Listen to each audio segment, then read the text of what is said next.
आज हम पढ़ेंगे मनोहर श्याम जोशी द्वारा रचित सिल्वर वेडिंग। इस कहानी के प्रमुख पात्र हैं यशोधर बाबू, जो भारतीय संस्कृति से सारोवार, सिद्धांतवादी और कुमाऊनी ब्राह्मण हैं। छोटी सी उम्र में ही उनकी माता का देहांत हो गया और वे गांव छोड़कर अपनी विधवा बुआ के पास अल्मोड़ा आ गए। बुआ का कोई ऐसा लंबा चौड़ा परिवार तो था नहीं जहाँ की यशोधर बाबू कुछ देखते और कुछ परंपराओं को जानते। जब वे मैट्रिक में थे तब उनके पिता का भी देहांत हो गया। अल्मोड़ा से मैट्रिक पास करने के पश्चात यशोधर बाबू नौकरी की तलाश के लिए दिल्ली आए। वहाँ उन्हें किशनदा का क्वार्टर मिला, जहाँ रोजी रोटी की तलाश में आए यशोधर पंत नामक एक मैट्रिक पास बालक को मिली। किशनदा कुंवारे थे और पहाड़ से आए हुए कितने ही लड़के जिनका कोई ठिकाना नहीं होता था, सबसे पहले किशनदा के यहाँ रहते थे। वह क्वार्टर मैस जैसा था, मिलकर लाओ, पकाओ और खाओ। यशोधर बाबू जिस समय दिल्ली आए थे, उनकी उम्र सरकारी नौकरी के लिए बहुत कम थी। कोशिश करने पर भी बॉयज़ सर्विस में वह नहीं लगाए जा सके। तब किशनदा ने उन्हें मैस का रसोइया बनाकर रख लिया। यही नहीं, उन्होंने यशोधर बाबू को 50 रुपये उधार भी दिए कि वह अपने लिए कपड़े बनवा सके और गांव पैसा भेज सके। इसके बाद इन्हीं किशनदा ने अपने ही नीचे नौकरी दिलवाई और दफ्तरी जीवन में मार्गदर्शन किया। डी पंत यशोधर बाबू एक ईमानदार ऑफिसर थे। ऑफिस प्रतिदिन 5 बजे बंद होता था। ऑफिस का कार्य 5 बजे समाप्त करना होता था, परंतु ये 5:30 बजे तक ईमानदारी पूर्वक अपना कार्य प्रतिदिन करते थे। इनके कारण इनके मातहतों माने इनके सहकर्मियों को भी आधा घंटा तक रुकना पड़ता था। एक दिन ऐसा हुआ कि ऑफिस की घड़ी में 5:20 हो रहा था, जबकि उनके घड़ी में 5:30 बजे थे। उन्होंने दफ्तर की घड़ी को ही सुस्त ठहराया और अपने सहकर्मियों से कहा कि आप लोगों की देखा देखी सेक्शन की घड़ी भी सुस्त हो गई है।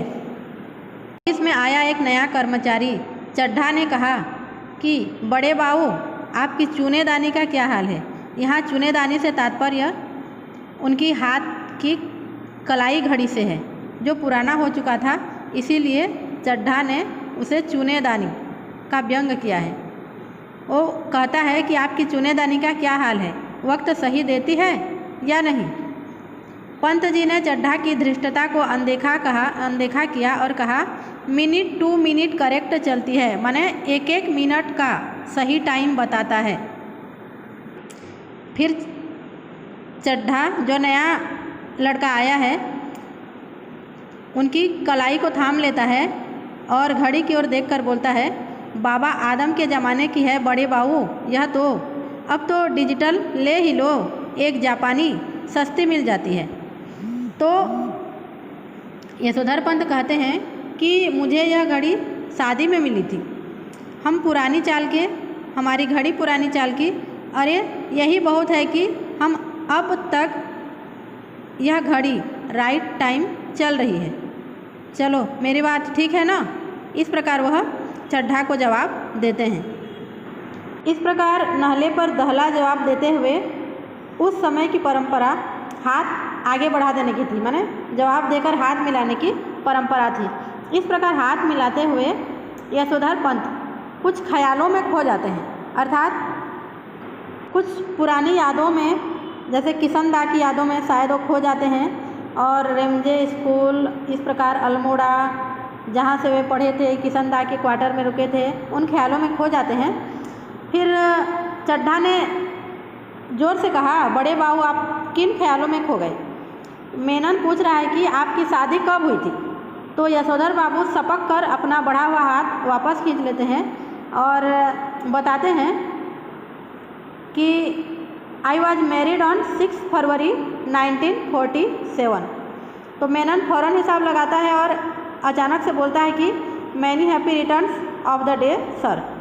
आपका तो आज सिल्वर वेडिंग है सर, शादी को पूरा 25 साल हो गया। इस प्रकार चड्ढा चपरासी को चाय पानी के इंतजाम के लिए कहता है। तब यशोधर पंत बोलते हैं कि अरे ये वेडिंग एनिवर्सरी वगैरह सब गोरे साहबों के चोचले हैं, हमारे यहाँ थोड़ी ही मनाते हैं। ऐसा कहने पर भी जब चड्ढा और अन्य कर्मचारी नहीं मानते हैं तब यशोधर पंत अपने बटुए में से 10 रुपये का नोट निकाल कर देते हैं। तब चड्ढा कहता है कि बड़े बाबू इसमें क्या होगा, कम से कम 30 रुपये हो जाए तो चुग्गे भर का जुगाड़ कर सकें। तो इस प्रकार यशोधर पंत अपने ऑफिस में पार्टी के लिए 30 रुपये देते हैं और स्वयं उस पार्टी में सम्मिलित नहीं होते हैं, उन्हें पार्टी वार्टी अच्छा नहीं लगता है। दफ्तर से लौटते हुए रोज़ यशोधर बाबू बिरला मंदिर जाने और उसके उद्यान में बैठकर कोई प्रवचन सुनने अथवा स्वयं ही प्रभु का ध्यान लगाने की एक नई रीति अपनाए हैं। बिरला मंदिर से उठकर यशोधर बाबू पहाड़गंज जाते हैं और घर के लिए साग सब्जी खरीद लाते हैं। किसी से अगर मिलना हो तो वे इसी समय कर लेते हैं, भले ही दफ्तर 5 बजे छूटता हो पर वह घर 8 बजे से पहले नहीं पहुंचते। इस प्रकार मंदिर जाना, ईश्वर का ध्यान करना उनके बच्चों को बहुत अखरता है। उनका बड़ा लड़का कहता है कि बप्पा आप कोई बूढ़े थोड़ी हैं जो रोज़ रोज़ मंदिर जाएं। सच तो यह है कि पिछले कई वर्षों से यशोधर बाबू का अपनी पत्नी और बच्चों से हर छोटी बड़ी बात में मतभेद होने लगा था और इसी वजह से वे घर जल्दी लौटना पसंद नहीं करते। जब तक बच्चे छोटे थे तब तक वह उनकी पढ़ाई लिखाई में मदद कर सकते थे। यशोधर बाबू के 4 बच्चे हैं। अब बड़ा लड़का एक प्रमुख विज्ञापन संस्था में नौकरी पा गया है। यशोधर बाबू को अपने साधारण पुत्र को असाधारण वेतन देने वाली यह नौकरी कुछ समझ में नहीं आती। वह कहते हैं कि 1500 रुपया तो हमें अब रिटायरमेंट के पास पहुंचकर मिला है और शुरू में ही 1500 रुपये देने वाली इस नौकरी में ज़रूर कुछ न कुछ पेंच होगा। इस प्रकार यशोधर बाबू को समहाउ इम्प्रॉपर लगता है। यशोधर जी का दूसरा बेटा दूसरी बार IAS देने की तैयारी कर रहा है और यशोधर बाबू के लिए यह समझ सकना असंभव है कि जब यह पिछले साल एलाइड सर्विसेज की सूची में माना कि इसका सिलेक्शन हो गया था, काफ़ी नीचे था लेकिन सिलेक्शन तो हो गया था, तब इसने ज्वाइन करने से इनकार कर दिया और फिर भी ये IAS की तैयारी अभी तक कर रहा है। उनका तीसरा बेटा स्कॉलरशिप लेकर अमेरिका चला गया है और उनकी एकमात्र बेटी जो न केवल तमाम प्रस्तावित वर अस्वीकार करती चली जा रही है बल्कि डॉक्टरी की उच्चतम शिक्षा के लिए स्वयं भी अमेरिका चले जाने की धमकी दे रही है। यशोधर बाबू जहां बच्चों की इस तरक्की से खुश होते हैं वहां समहाउ यह भी अनुभव करते हैं कि वह खुशहाली भी कैसी जो अपनों में परायापन पैदा कर दे। अपने बच्चों द्वारा गरीब रिश्तेदारों की उपेक्षा उन्हें समहाउ जचती नहीं है। एनीवे वे समझते हैं कि जनरेशन में गैप तो होता ही है, सुना है, ऐसा कहकर स्वयं को दिलासा देते हैं पिता यशोधर बाबू। उनकी पत्नी बच्चों के साथ आधुनिकता के रंग में ढल गई है। वह धर्म, कुल, परंपरा सबको ढोक ढकोसला कहकर आधुनिकताओं से आचरण करती है। तो यशोधर बाबू कभी उसको सैनल बुढ़िया कहते हैं, कभी चटाई का लहंगा कहते हैं, कभी कहते हैं बूढ़ी मुँह मुहासे लोग करे तमाशे कहकर उसका विद्रोह करते हैं और मजाक उड़ा देना चाहते हैं। हालांकि वे जानते हैं कि उनके घर में स्वयं उनका ही तमाशा बन रहा है। यशोधर बाबू की पत्नी अपने मूल संस्कारों से किसी भी तरह आधुनिक नहीं है, तथापि बच्चों की तरफदारी करने की मातृसुलभ मजबूरी ने उन्हें भी मॉडल बना डाला है।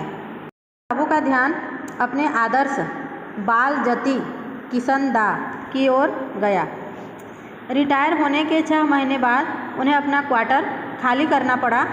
जब तक उनकी नौकरी थी तब वे कहीं भी ज़मीन लेकर अपना घर नहीं बनाए थे। तो 6 महीने बाद वे अपने गांव के घर में आ गए, अपने बिरादरी वालों के पास आ गए।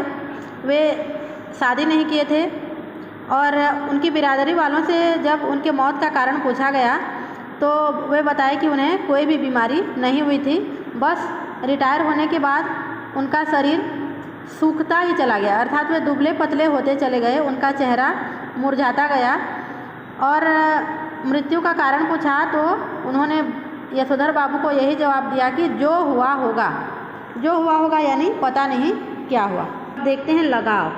यशोधर बाबू को अपने पारिवारिक जीवन की तलाश रहती है जिसमें वे अपनेपन से रह सकें।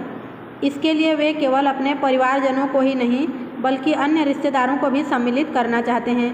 वे अपनी बहन को निरंतर पैसे भेजते हैं। जैसे ही सत्संग में जनार्दन शब्द सुनते हैं तो अपने बीमार जीजा को याद कर लेते हैं। जीजा के बीमार होने पर वे अहमदाबाद जाकर उनसे मिलना चाहते हैं, परंतु उनके बच्चे और उनकी पत्नी इसकी सहमति नहीं देते हैं। वे बच्चों से भी यही अपेक्षा करते हैं कि वे अपने नातेदार रिश्तेदारों से जुड़ें, उनका आदर सम्मान करें, उनके साथ संबंध जोड़ें। गरीब रिश्तेदारों को अपनाने में उन्हें विशेष सुख मिलता है। जब उनकी पत्नी और बच्चे गरीब रिश्तेदारों की उपेक्षा करते हैं तथा रिश्तेदारी निभाने को मूर्खतापूर्ण कहते हैं तो उन्हें बहुत दुख पहुंचता है। इस प्रकार वे न तो अपने परिवार वालों के साथ स्वयं को ढाल पाते हैं, न ही अपने रिश्तेदारों के साथ अपना रिश्ता नाता निभा पाते हैं। इस प्रकार द्वंद्वात्मक स्थिति लिए विचारों में खोए हुए वे घर की ओर प्रस्थान करते हैं। अपने क्वार्टर के पास पहुंचकर आज वाईडी पंत को पहले धोखा हुआ कि किसी गलत जगह तो नहीं आ गया हूँ। क्वार्टर के बाहर एक कार थी, कुछ स्कूटर मोटरसाइकिल थे, बहुत से लोग विदा ले रहे थे। बाहर बरामदे में रंगीन कागज़ की झालरें और गुब्बारे लटके हुए थे, रंग बिरंगी रोशनियाँ जल रही थी। फिर उन्हें अपना बड़ा बेटा भूषण पहचान में आया, जिससे कार में बैठा हुआ कोई साहब हाथ मिला रहा था और कह रहा था, give my warm regards to your father. Yashodhar Babu ठिठक गए। वे सोचने लगे, आज मेरे क्वार्टर में यह क्या हो रहा है। उसका जवाब भी उन्होंने अपने आप को दिया, जो करते होंगे यह लौंडे मोंडे आज के लड़के, इनकी माया यही जाने। अब यशोधर बाबू का ध्यान अपनी पत्नी और उनकी बेटी की तरफ गया। उनकी बेटी भी कुछ मेम साहबों को विदा करते हुए बरामदे में खड़ी है। उनकी बेटी जीन्स और बगैर बाह का टॉप पहने हैं। यशोधर बाबू उससे कई मर्तबा मैंने कई बार कह चुके हैं कि तुम्हारी यह इस प्रकार की ड्रेस मुझे तो समहाउ इम्प्रॉपर मालूम होती है, लेकिन वह भी जिद्दी ऐसी है कि इसे ही पहनती है। पत्नी भी उसी की तरफदारी करती है, कहती है वह सिर पर पल्लू वल्लू, मैंने कर लिया सो कर लिया, बहुत तुम्हारे कहने पर। अब मेरी बेटी वही नहीं करेगी, जो दुनिया कर रही है वही करेगी। जब कार वाले लोग चले गए तब यशोधर बाबू ने अपने क्वार्टर में कदम रखने का साहस जुटाया। भीतर अब भी पार्टी चल रही थी। उनके पुत्र पुत्रियों के कई मित्र तथा उनके कुछ रिश्तेदार जमे हुए थे।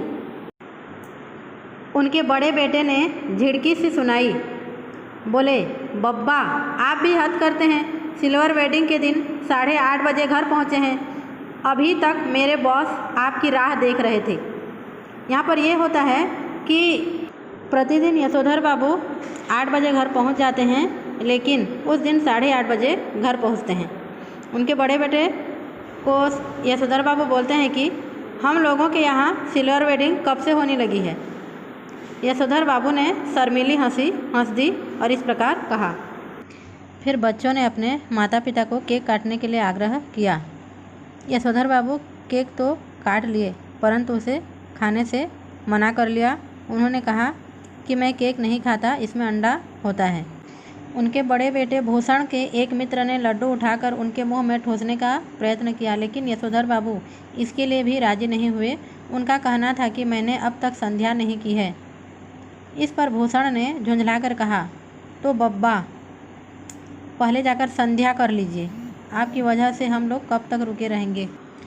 यशोधर बाबू शाम की 15 मिनट की पूजा को आज लगभग 25 मिनट तक खींच लिए, क्योंकि वे चाहते थे कि सब मेहमान उठकर चले जाएं, तब मैं बाहर निकलूं। उनकी पत्नी और बच्चे बारी बारी से आकर झांकते रहे और कहते रहे, जल्दी कीजिए, मेहमान लोग जा रहे हैं। परंतु यशोधर बाबू पद्मासन लगाकर ध्यान में बैठे रहे। आज संध्या करते समय यशोधर बाबू अपने किशनदा से पूछ रहे थे कि जो हुआ होगा से आप कैसे मर गए। किशनदा कह रहे थे कि भाऊ, सभी जन इसी जो हुआ होगा से ही मरते हैं। गृहस्थ हों, ब्रह्मचारी हों, अमीर हों, गरीब हों, सभी जो हुआ होगा से ही मरते हैं। हाँ, शुरू में और आखिरी में सब अकेले ही होते हैं, पर अपना कोई नहीं ठहरा इस दुनिया में, बस अपना नियम अपना हुआ बस। फिर यशोधर बाबू की पत्नी पूजा घर में आ गई और झिड़कते हुए बोली कि क्या आज पूजा में ही बैठे रहोगे?